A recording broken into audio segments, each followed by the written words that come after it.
Another piece here that, of course, I had to pick out was the Tesuque rain god.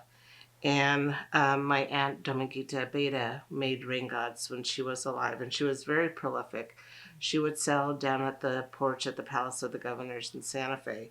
So this kind of reminds me of her work. This is something that's an unknown artist, or once known, as we like to say now.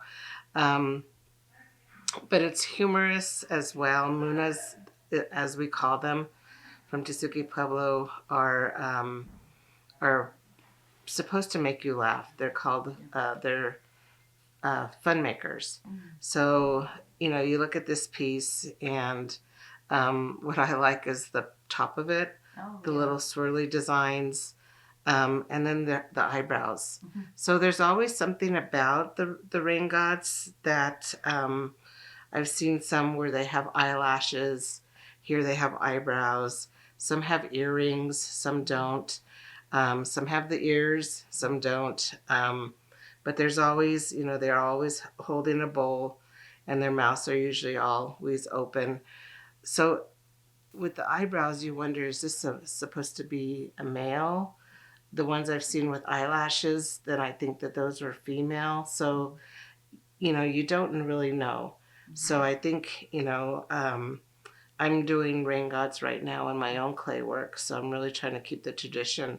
And I just started painting with the poster paint.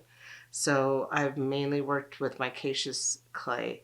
So that's something that I've kind of reluctantly wanted to do. And then I thought, you know what, Tesuque's known for it. So just go for it. Yeah. So I think this is a really, great piece here.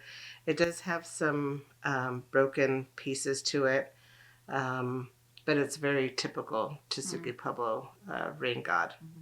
And they were made for tourists. These are mainly made for tourists, so something that was small that the tourists could just take with them.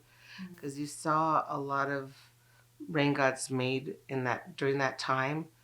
And right now there's a handful of potters in Tesuque who are making rain gods, but it's not as prolific as it was, on the early days.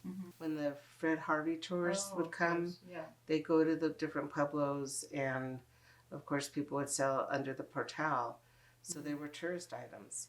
So there were quite a few, and I know that they had sent a lot of them back east, and I've heard stories of having like a little production line of family members.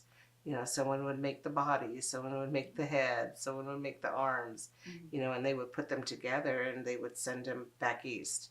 So, I've heard stories about that too, but, it's all really interesting, but there's not that many people who do them now.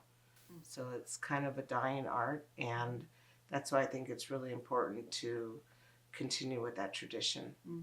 And anytime when I'm making rain gods, I always put one of the rain gods in front of me, just to have that connection and knowing that I'm keeping that tradition alive. And hopefully they can guide me, and they're watching over me when I'm creating, my artwork.